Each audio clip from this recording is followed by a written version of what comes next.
apakah otonomi khusus dan pemekaran itu hanya untuk semata mempertahankan penjajahan di Papua dan eksploitasi sumber daya alam?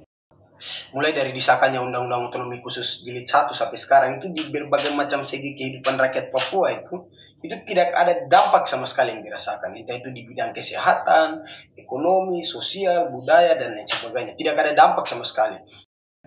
Padahal Jokowi itu baik kalau bangun Papua. Pada dasarnya itu Jokowi itu penjajah bagi rakyat Papua. Tetap penjajah. Penjajah. Tidak berubah. Tidak berubah karena wataknya dari lahirnya sampai besar penjajah.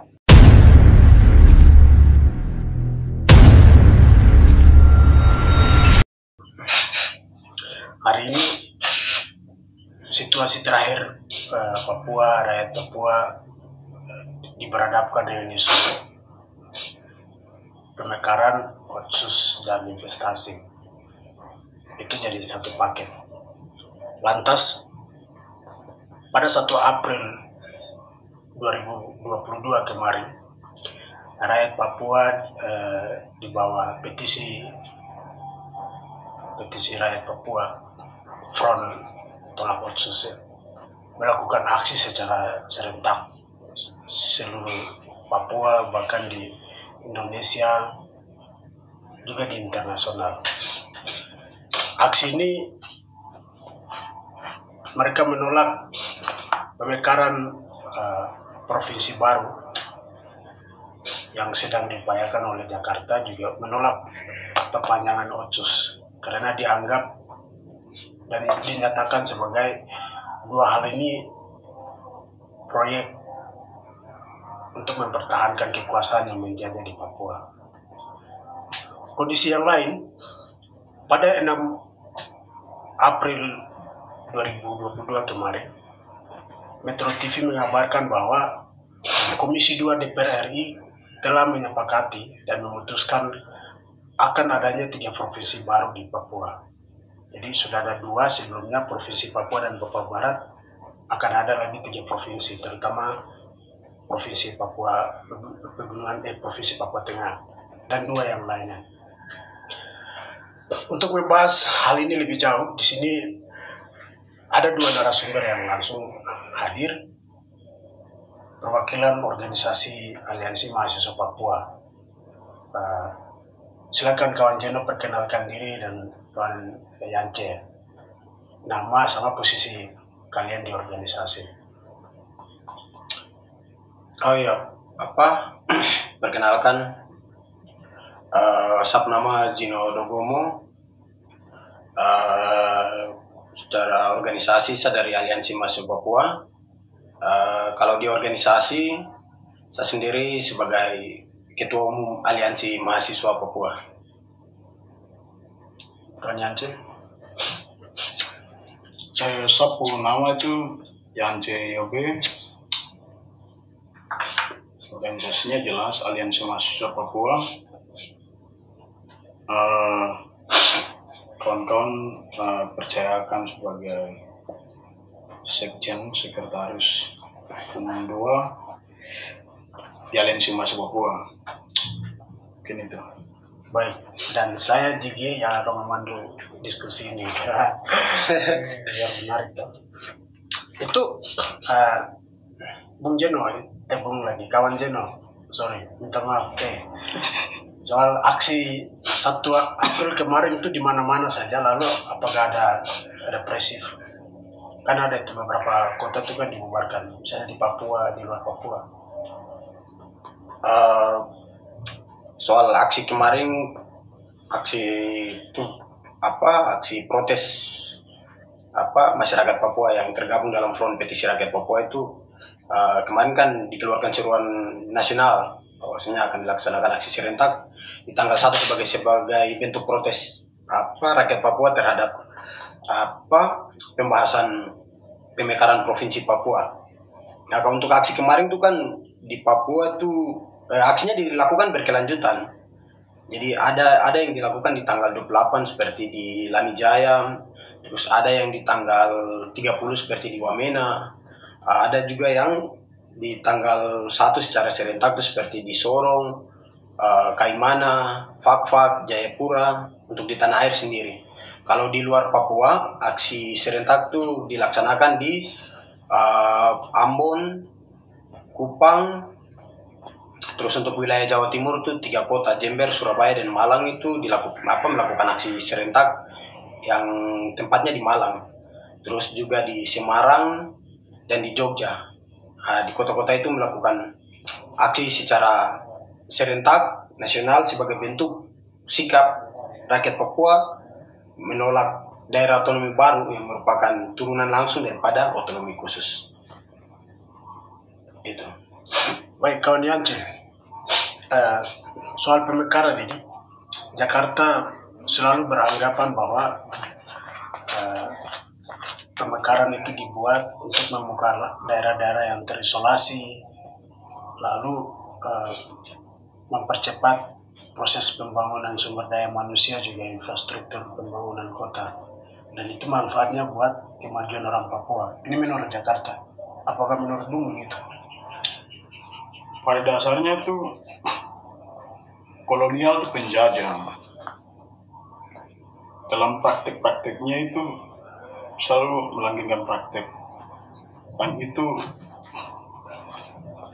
yang itu dilakukan di depan mata. Praktek yang dilakukan tuh dari kolonial, setiap kolonial penjajah itu, yang hari ini kita bicara soal Indonesia, dan ke Papua itu ada tiga semangat. Dengan 3 semangat, saya datang, saya melihat, saya menguasai. Itu praktek Indonesia. Namun dalam perkembangan ke sini, itu Jakarta memusatkan pada memusatkan Papua sebagai wilayah yang dipusatkan untuk bagaimana eksploitasi habis-habis semua sumber daya alam maupun sumber daya manusia. Menurut Jakarta yang selalu dibangun oleh banyak, yang dibangun di berbagai media itu tidak sesuai dengan kondisi real rakyat Papua hari ini. Kondisi real rakyat Papua sudah jelas. Tadi kawan Janus bilang aksi di mana-mana. Itu kondisi real. Objektif yang tidak bisa Jakarta neko-neko lagi. Bahasa gaul ya versi Jakarta. Neko-neko. Nah ini rakyat ini sudah melakukan aksi di mana-mana. Itu menandakan bahwa protes rakyat itu bukan main-main lagi kan begitu. Protes rakyat melakukan aksi di mana-mana, membacakan tuntutan yang jelas adalah solusi dari rakyat Papua, bukan pemekaran, yang lain bukan hak menentukan sendiri, terus dilakukan secara serentak di tanah air Papua maupun di luar Papua. Itu. Baik, kawan Jeno, pemekaran ini kan dilahir dari Undang-Undang Otonomi Khusus yang baru, tahun nomor 1 tahun 2, nomor 2 tahun 2021. Ya. Hubungannya dengan kenapa rakyat Papua menolak, situasi konkretnya, situasi real di 2 provinsi ini di bawah otonomi khusus itu seperti apa? Kalau kita bicara yang pertama kan kita sepakat bahwasannya daerah otonomi baru itu merupakan turunan langsung daripada otonomi khusus itu sendiri. Kalau kita bicara soal otonomi khusus ini kan yang pertama dia punya sejarah panjang. Dan kenapa otonomi khusus dia bisa lahir, terus kenapa ada perlawanan rakyat Papua yang mulai dari tahun 60-an, 70-an, 80-an, 90-an. Bahkan ketika OTSUS itu sudah diberikan, perlawanan itu masih ada. Bahkan ketika otonomi khusus jilid 2 disahkan, masih ada juga perlawanan. Nah ini kan menjadi pertanyaan yang paling mendasarnya adalah otonomi khusus ini untuk siapa? Itu pertanyaannya. Kenapa saya bilang begitu? Karena ya kalau memang rakyat Papua itu membutuhkan otonomi khusus, atau kalau memang rakyat Papua itu menginginkan otonomi khusus atau menerima otonomi khusus sebagai solusi dari persoalan-persoalan panjang rakyat Papua yang rakyat Papua itu alami, berarti tidak akan ada perlawanan kalau memang rakyat Papua menerima itu.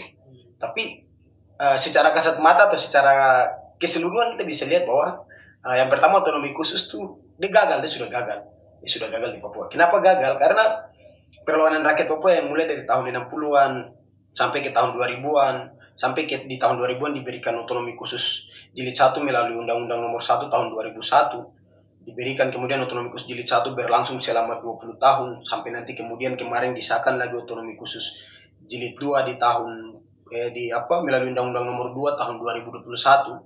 Itu perlawanan rakyat Papua tetap masih ada gitu. Jadi otsus sudah dikasih, tapi rakyat Papua tetap perlawanannya tetap ada terus. Di segi lain, selain perlawanan rakyat, di segi lain juga penindasan yang dilakukan oleh negara kolonial Indonesia terhadap rakyat Papua juga terus terjadi.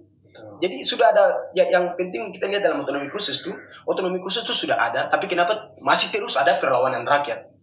Terus yang kedua, otonomi khusus sudah diberikan, tapi kenapa penindasan yang dilakukan oleh negara kolonial Indonesia terhadap rakyat Papua itu masih ada? Entah itu melalui operasi-operasi militer yang dibangun, stigmatisasi, ujaran maupun tindakan rasial, dan lain sebagainya. Nah, ini dua hal ini kan kemudian membuktikan bahwasanya menimbulkan pertanyaan baru bahwasanya otonomi khusus ini untuk siapa begitu.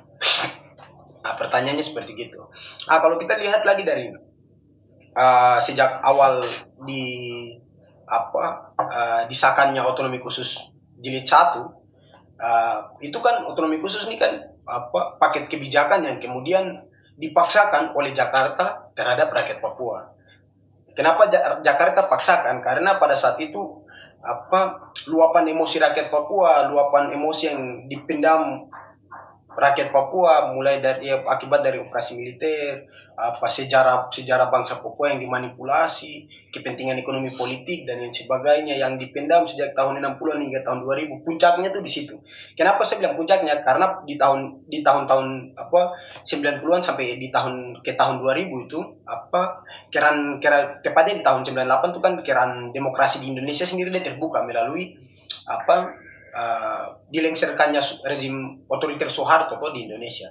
Ketika rezim otoriter Soeharto lengser, kemudian mulai terbuka keran-keran demokrasi. Jadi rakyat Papua mulai menyampaikan luapan aspirasi, keinginan tulus rakyat Papua sebagai manusia yang hidup di atas tanah Papua. Dia mulai menyampaikan aspirasinya. Puncaknya ada di situ. Kemudian nanti dibentuk Presidium Dewan Papua yang kita kenal PDP, Presidium Dewan Papua, yang tokohnya tuh kita kenal TSLY dan beberapa tokoh-tokoh lainnya lagi. Jadi kita bisa lihat bahwa otonomi khusus itu dari luapan rakyat Papua ini, kemudian Jakarta melihat luapan kekesalan, kekecewaan, terus aspirasi tulus rakyat Papua yang dipuncakkan melalui Presidium Dewan Papua atau satu front besar ya. PDP itu kan merupakan satu front besar juga yang kemudian dibangun untuk bagaimana menyatukan aspirasi rakyat Papua itu baik gerakan maupun masyarakat di sektor-sektor lainnya. Jakarta melihat rakyat posisi rakyat Papua dengan luapan emosi yang semakin memuncak waktu itu, atau kesadaran rakyat Papua yang semakin memuncak waktu itu. Jakarta melihat itu sebagai ancaman. Kenapa Jakarta melihat itu sebagai ancaman? Karena kolonialisme Indonesia, atau sederhananya kita bilang Jakarta ada di Papua itu karena kepentingan ekonomi politik. Buktinya apa? Buktinya yang paling konkret di tahun 1967 itu Soeharto mengesahkan Undang-Undang Nomor 1, Undang-Undang Nomor 1 atau Undang-Undang Penanaman Modal Asing itu tahun 1967. Nah, Jakarta mengesahkan menandatangani kontrak karya antara Amerika dan Jakarta untuk kemudian sebuah perusahaan raksasa yang namanya Freeport itu masuk di Papua. Jakarta mengesahkan itu tanpa keterlibatan orang Papua itu sendiri, tanpa keinginan rakyat Papua itu sendiri, dan yang lebih parah tuh status politik orang Papua hari itu belum ditentukan. Jadi PPRA itu dilaksanakan tahun 1969, Tapi kemudian di tahun 1967 itu sudah dilaksanakan kontrak. Padahal rakyat Papua ini belum menentukan pilihannya. Apakah rakyat Papua itu ingin hidup bersama dengan Indonesia, ataukah hidup bersama dengan Belanda, ataukah mau hidup merdeka di atas tanahnya sendiri. Rakyat Papua belum menentukan pilihan. Tapi Jakarta sudah menandatangani kontrak karya itu Freeport bersama dengan Amerika Serikat melalui perusahaan raksasanya Imperial Freeport itu di sana. Nah, dari sini kan kita bisa lihat bahwasanya selain beberapa hal yang saya sampaikan di awal, di segi lain juga Jakarta ngotot tetap mempertahankan Papua karena adanya di segi lain ada kepentingan ekonomi politik. Karena itu seperti yang tadi saya jelaskan. Nah, dalam berjalannya waktu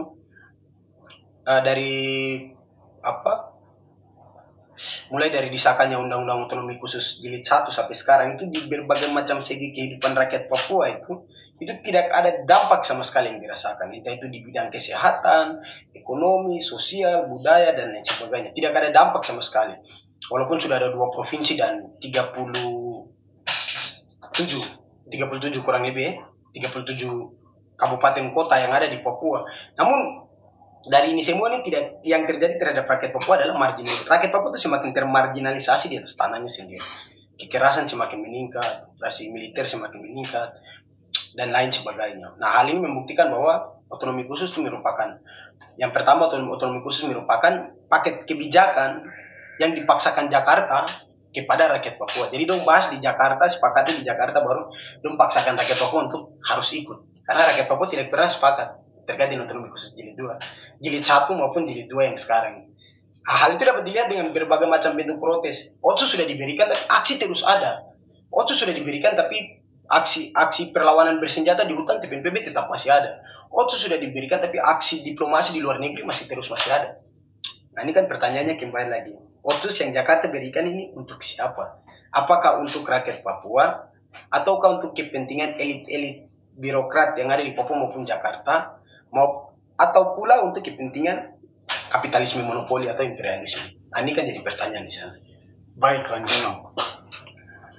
Kawan Yance, tadi kan mengatakan bahwa Jakarta itu kolonial. Lalu Jeno juga sempat menjelaskan bahwa otonomi khusus itu tidak dirasakan oleh orang Papua di sektor kesehatan, pendidikan, juga di sektor-sektor yang lain. Sementara Jakarta beranggapan bahwa otonomi khusus itu suatu regulasi yang istimewa bagi orang Papua yang diberikan oleh Jakarta. Nah, menurut kawan Yance sendiri, kehidupan rakyat Papua di bawah otonomi khusus itu seperti apa konkretnya ya? Misalnya di sektor kesehatan, pendidikan, dan sebagainya. Otonomi khusus itu seperti makanan yang dikasih, tetapi dari belakang tuh Jakarta tuh pakai pisau. Analogi ini bahaya juga. Jadi itu situasi rakyat Papua yang sedang hadapi. Bayangkan kalau watak kolonial kan dia suka memecah belah itu, apalagi bicara soal rakyat yang bebas dari penindasan, penyisapan. Nah, rakyat ini bebas pada posisinya, tapi konflik horizontal maupun politik pecah belah itu selalu dilakukan. Misalnya di tahun 2000 itu, dulu Papua, setelah Irian Barat, ganti ke Papua, Irian Jaya, diganti ke Papua. Dalam perspektif politik ini, Jakarta lagi sedang atur siasat supaya menghubungkan rakyat Papua dengan sejarah panjang itu. Bahwa perjuangan kita adalah merebut Papua Barat. Makanya kenapa disahkan otonomi khusus melalui Undang-Undang Nomor 21 tahun 2001. Dan pecahkan Papua Barat sehingga pandangan orang Papua secara sistematis itu perjuangan rakyat Papua itu seperti bagaimana? Yes, Papua Barat. Berarti kita perjuangan untuk Papua Barat. Nah, ini analogi ini sudah dibangun dari Jakarta sehingga membuat kebingungan bagi rakyat. Tapi pada prinsipnya bahwa Papua Barat itu dalam sejarahnya itu, karena kalau bicara Papua Barat itu Papua Timur itu PNG, sedangkan Papua Barat adalah wilayah Papua dari Raja Empat dan ujung sana sampai Merauke ekornya. Yang paling unik lagi Papua itu tergambar seperti burung cendrawasih yang begitu indah, dan punya isinya begitu tumpah ruah dan sebagainya. Dalam perkembangan 2000 hingga sampai 2001, Jakarta sudah memetakan di mana wilayah-wilayah yang menjadi pusat perhatian negara-negara yang hari ini membutuhkan bahan mentah itu sudah petakan. Makanya kenapa dikasih melalui pasal 74, 73, 74, 73, 74, 75, 76. Pasal-pasal yang mengatur soal pemekaran itu. Pemekaran mulai dari Papua Barat Daya, terus Papua Selatan, Papua Tengah, Manta Saireri digabung jadi satu karena kalau Saireri kan kecil terhadap itu. Terus satu itu Pegunungan Tengah.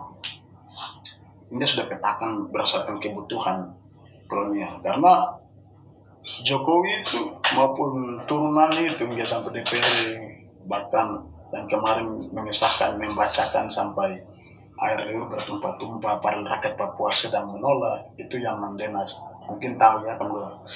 Nah itu, yang Mandenas itu dia mengesahkan dan bicarakan semua itu tidak berdasarkan hari kebutuhan rakyat Papua itu. Kenapa saya katakan begitu? Dia mengesahkan di Jakarta, sedangkan orang Papua tadi di Papua sana kan begitu. Wah, kenapa yang Mandenas ini atau mungkin elit Papua Jokowi ini datang dan bicarakan sama rakyat? Biarkan rakyat yang menentukan apakah mau otonomi khusus kah tidak. Nah turunannya yang tadi sempat sampaikan 5 provinsi yang dibagi.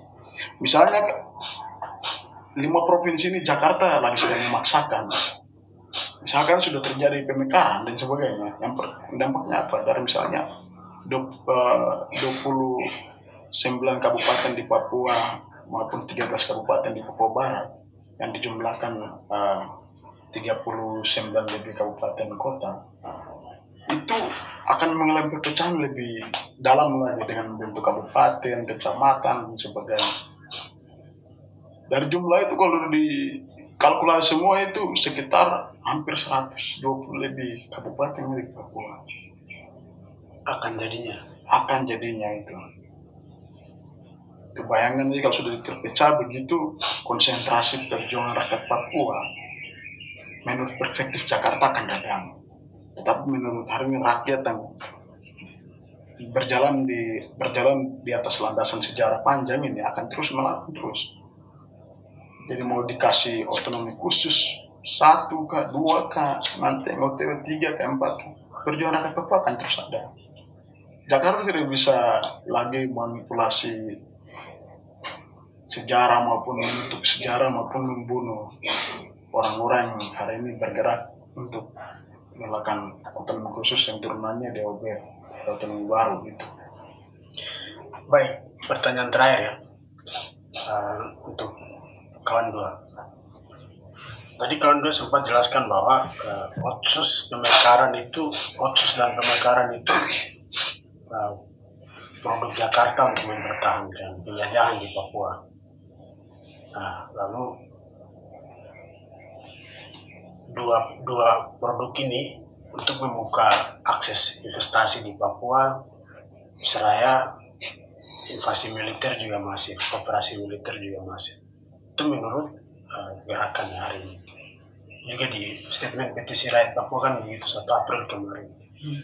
Sementara Jakarta mengatakan bahwa apapun regulasi yang dibuat oleh Jakarta untuk Papua itu untuk demi kesejahteraan dan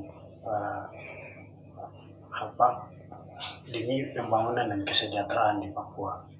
Apakah seperti itu menurut Bung Jeno sama Yance? Saya mulai duluan. Terkait dengan itu,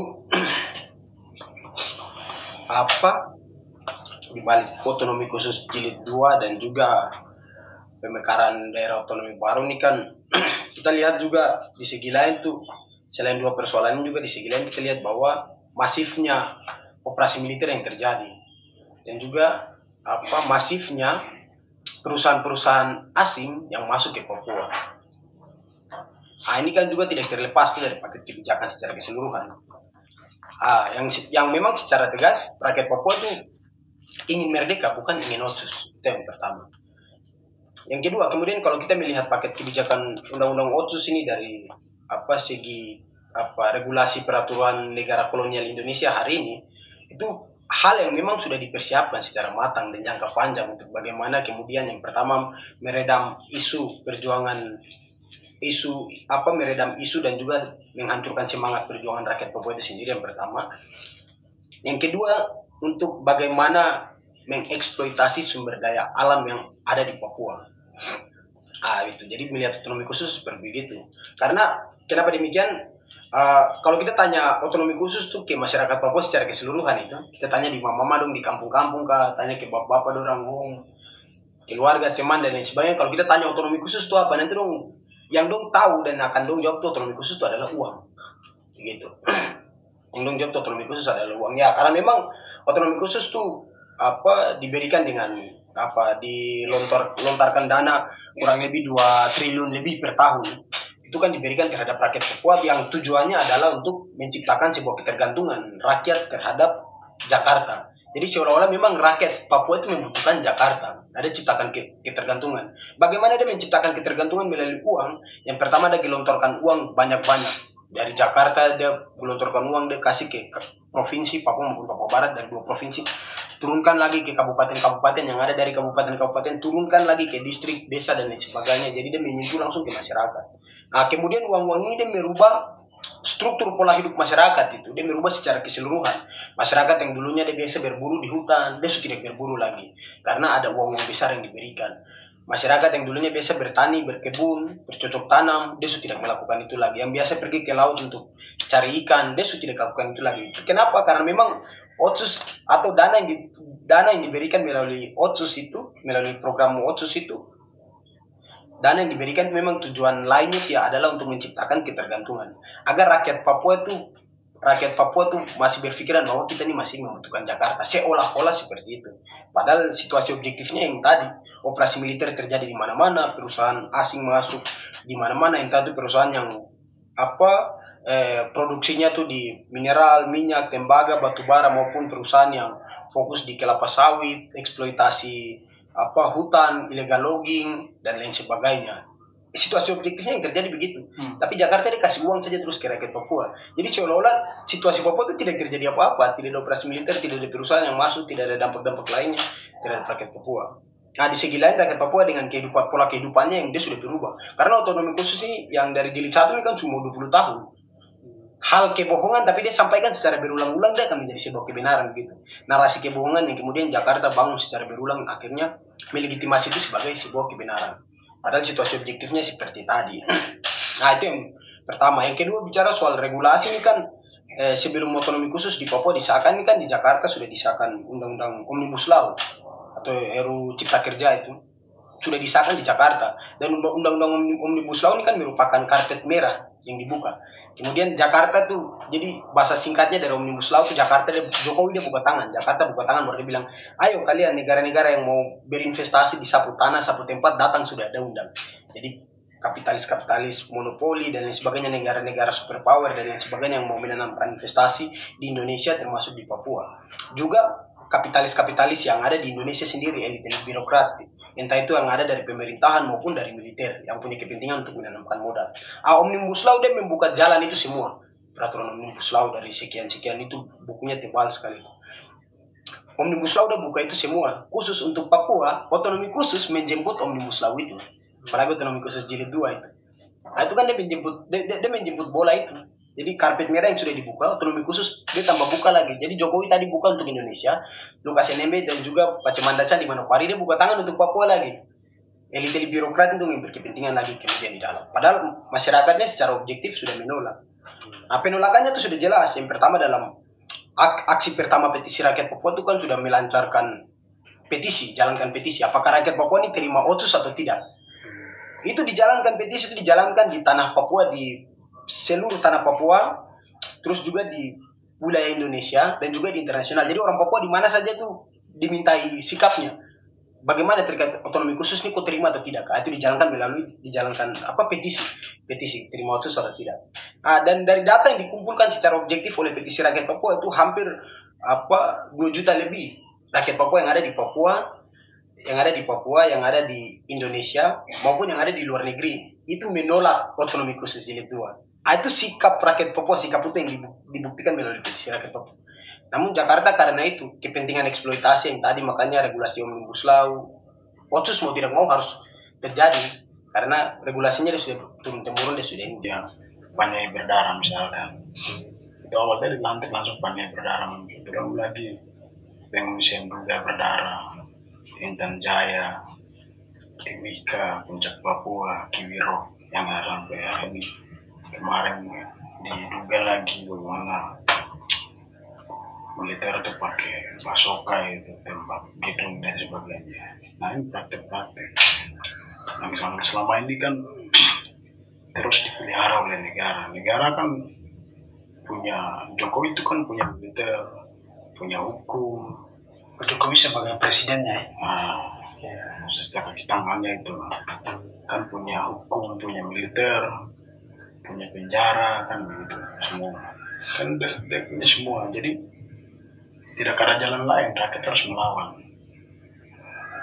Melawan bukan sampai kita setelah merdeka, tidak, tapi melawan sampai mati gitu. Rakyat terus melawan sampai mati, jangan sampai pantang mundur, karena memang situasi hari ini Jokowi juga dalam pemekaran dia buat semacam keterbukaan bagi orang Papua untuk menjebloskan dalam satu perangkat yang itu balik akan memakan korban banyak gitu. Mau tidak mau harus rakyat Papua terus melawan, karena melawan itu suatu bentuk dari sejarah panjang yang hari ini terus kita pegang gitu. Karena dengan melawan itu dapat membebaskan suatu bangsa dari penjajahan panjang selama hampir setengah abad. Itu yang menjadi dasar pikiran rakyat hari ini harus seperti itu. Baik, Jokowi yang dimaksud itu sebagai pemimpin negara kolonial bagi Papua ya, bukan subjeknya. Saya rasa diskusi kita ini sampai di sini dulu. Kita koma, nanti lanjut lagi. Yoi, tepat sekali. Ya, nanti ketemu lagi di Aku Dapat. Terakhir, sebagai akhir dari ini, orang Papua itu akan bahagia kalau dedikasi kemerdekaan yang tidak bisa ditentukan oleh Jakarta, Amerika, dan sebagainya. Hanya orang Papua sendiri yang bisa menentukan kebahagiaan. Sepakat? Bungkus ya? bakar batu. Bungkus ya? Bakar batu. Bakar batu.